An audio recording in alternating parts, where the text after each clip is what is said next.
Alright, we're gonna make a video about cleaning the hydrogen cells.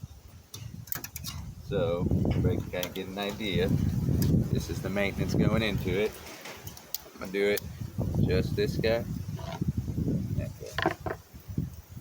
Not that there's anything too crazy technical in it all.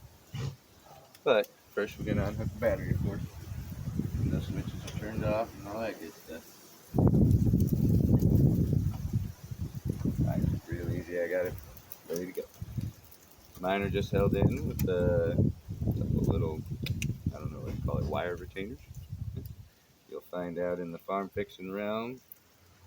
Baling wire is your friend. But unhook the cable on the positive first. Just make sure everything's cleared out.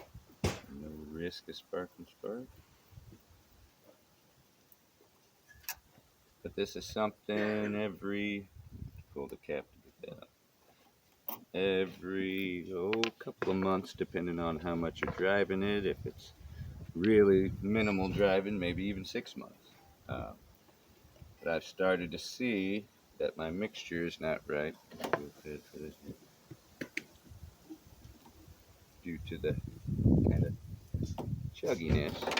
So it's been a little while since I've been under the hood, maybe looking at the hydrogen cells at least, maybe 4 months since I played with the hydrogen cells. Last month I had to rebuild the engine, so I've been under there a bunch. Alright, that on.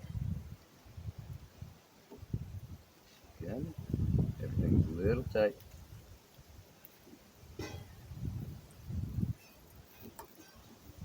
One thing was I didn't drill the holes just big enough. It's in the stainless, the little bolt gets pretty tight in there. Alright, and it's just little keeper bolts for the wires. Little eyelets on the end. Now I gotta get rid of my overflow tube for my coolant. Pull it out of the way. On this setup I had to improvise the whole coolant overflow so I can make some space for my hydrogen jars. And so I pulled the old tank out of there and replaced it with a gas tank. I think a weed eater or a push mower, I think a weed eater. Replaced it with a gas tank that had the proper chamber and level in it to where I could create the overflow on off of the far end and the inlet on this end where normally the gas would be coming out of. I'm putting the coolant into this little tank so I could make room for these guys. Under this hood there was not a lot of room whatsoever, so I had to improvise. Most vehicles, even the first Elantra I did, had plenty of room under the hood to hide. And if you hear anything going on in the background, I got my boy running around the trailer playing around. I got my two buddies over here getting stuff, so you might be hearing things in the background. Alright, got our two positives off. Now I'm working on the grounds. Once again, that's all it takes. Nothing real crazy. Unhooking some wires. And I'll show you the whole disassembly of the cell and clean it out. And if this doesn't end up too long, I'll take you on a walk around the back of the trailer and show you the gasifier. Yeah. Once again, these holes in the stainless were just a little tight. Uh-oh. And I saw it. I know I did. Yep. There it is. You just gotta hold your breath on that one. Alright, so we have the grounding wires clear. Throw them up. Still one of the little nuts is sitting up here. Fish this guy out. I dropped him earlier. There it is. Alright, that's the electric off of there. And so you'll have a separate circuit positive for each one, and I have a joined ground. So that ground can have a bit of amperage through it. Most of the time I'm safe with a 20 amp fuse. But sometimes, and we'll get into the mixing thing here in a minute, sometimes you mix it a little hot. And I have blown 30 amp fuses with this setup. So it's all in the mixture. And we'll go over the numbers, and truly I've only used lye, which is what I'll be talking about. So there are a couple other electrolytes you can use. Apparently there's some you don't want to use. Alright, one cell. Now I'm taking off the hoses. I'll show you this one and see if I can get it back. Now I'm taking off the hoses just with simple hose clamps and little barbs.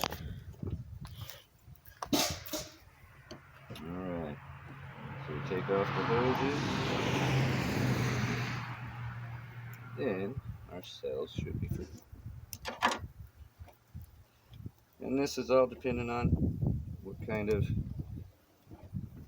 mounting situation you want. We could make it totally enclosed in a steel box if you want. But me, I wanted to make them to where you could see them. That's why I choose the mason jar setup. We could even make it out of something other than mason jars. Alright, so I'm going to pull the first one to get that one out of the way. It's kind of fighting. Here's the little guy. It's the shorty. As you can see, I've got way too much sediment in the bottom. Water's turning a little yellowish, so it says it's time to clean. So this guy, we'll pull him out, then get the hose off of him. This, the big guy. He's kind of tight in here. Yeah.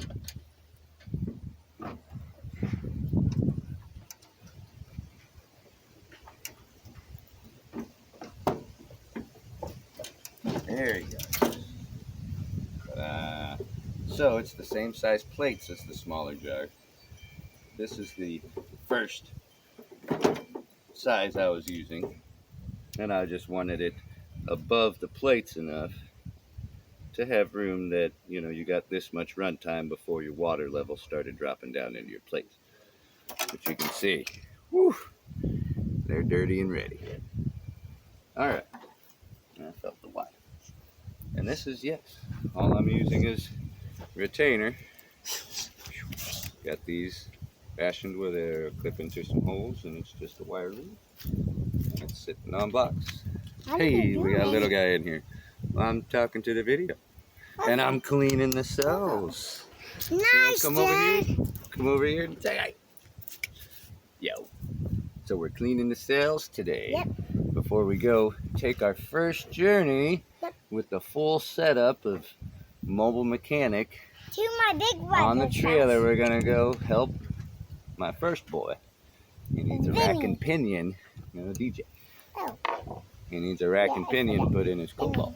Vinny, we're going to help I want to DJ. try and start doing the videos of the repairs. Especially if we start getting call stuff, where we're out doing Mobile Mechanic with whoever may hit us up on here. Alright, I've loosened just a simple little strap. And I'm a ninja. Wah! Now, slowly up. And the ninja's right here. Back up, please. Yeah. Now, don't get the water on you. Yeah. So, this stuff's kind of nasty. It's been, I think, 4 or 5 months. Bye, Cameron. Yeah, maybe more. Bye, Cameron. All right.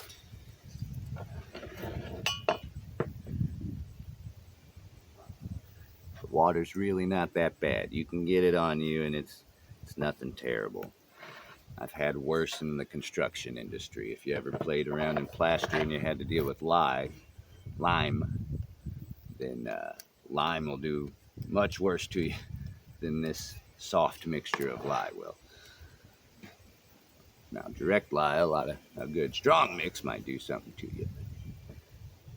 This, at worst, it's a little irritation on your skin. Don't touch your face, don't touch your eyes. And I have some rags on hand for wiping the hands off. Now, let me start to show you what happens to your stainless steel. This is the negative side. It's browned and tanned, but it's still a nice flat smooth surface. This is the positive side.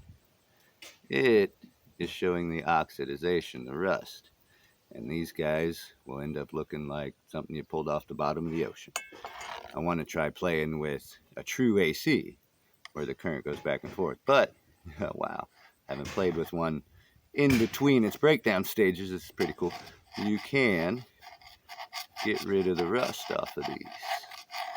And so you would scrape, get rid of this layer that's on this side. Negative stuff is all pretty good. It's been my experience when taking them apart. All these plates in the middle are still really good. It is just this face on the positive that ends up with the oxidization. There's a whole rhyme and reason with, you know, when you're doing the separation, somewhere something's got to be sacrificed. Strange how that works out in a lot of things. But what sacrifices is the steel, and I can't really say I know the breakdown of the science of oxidization, but you guys feel free to educate. And so, most of the time, if at this point, I would take this apart, even, and try and clean everything in between, but we're just going to do the fast one today. Get this thing back on the road, like I said. Gotta get to my boy today. That's pretty good. 2 hours into St. Louis. So I'll just give it a little scrape if you had the gumption. Really get this cleaned up. And you can see sometimes in there how the metal starts to show through nice and bright again. But the ones I've run in the past, if you let it go too long, this stuff will end up looking like a shredded Swiss cheese rusted out. So there's the short one.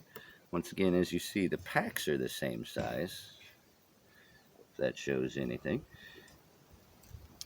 But I just had the longer stem, and it does have problems with it starting its reaction up here instead of just down there at the plates.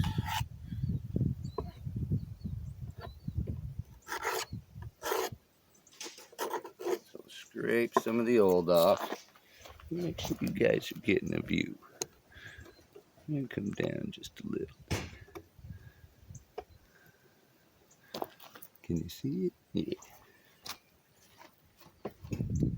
As you can tell, me and the making videos thing is a new venture. No problem gabbing away about nothing in particular. And since I do the music thing, I have no problem with the thought of entertaining. This whole video thing is a different song and dance.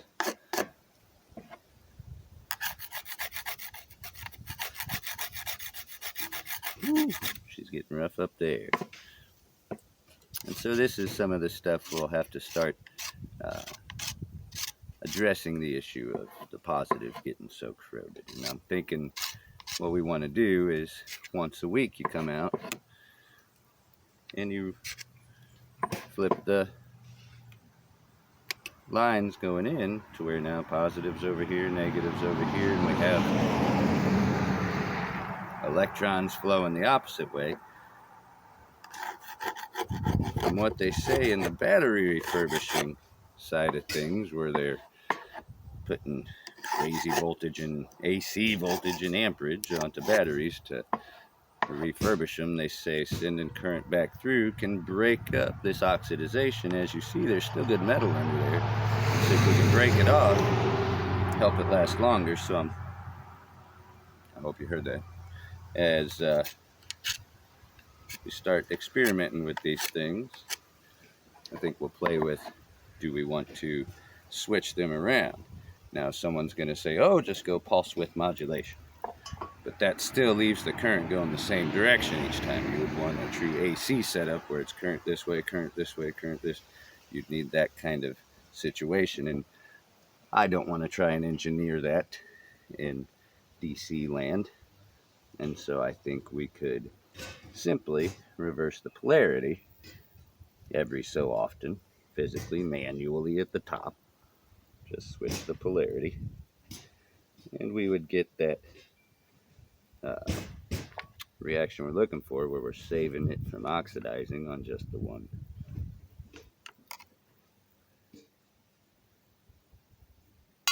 All right, so in these I got a little bit of good old school weather stripping at the top. I've been using different things to try and seal it. Some don't play so well with it. All right, so this is all just minerals and rust. And dump it out, clean up the jars, and I'll come back and show you how to do the water mixing and all that good stuff.